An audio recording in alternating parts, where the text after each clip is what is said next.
Back now with new technology coming to your neighborhood park. It's an app designed to keep your children active in this 21st century world. In it, small games designed to challenge your little one, and the big kids can get in on the fun too. Megan Puryear has the story you'll see only on 13 News Now.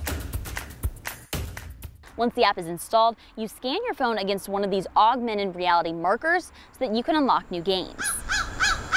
The games get your child outside and moving with their phones. A company called Biba is installing smart parks across the country. With technology nowadays, it's a lot easier for people to just kind of sit in the house all day and do absolutely nothing. Merrick Hallowell brings his son to the park each week. Once you get home from a long day of work, it's kind of hard to be like, all right, let's go to the park, let's go do something. Biba is installing markers on playground equipment at Meadowbrook Park, so when a child completes a game, they scan their phone and move on to the next challenge. With an app that kind of gets them out and gets them active and they can earn stuff doing so as well, I feel like that might be a really good, step towards progress with being more active. But if your park doesn't have the technology installed in the equipment, the games are still accessible. Hallowell thinks this smart technology will encourage more families to get outside.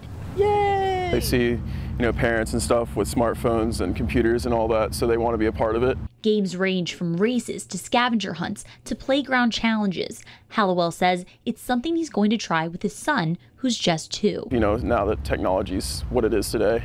The younger you start, the better it is for them and everyone around them. As for now, if you want to interact with one of the augmented reality parks, you can come here to Meadowbrook Park or to Tidewater Park. In Norfolk, I'm Megan Puryear, 13 News Now.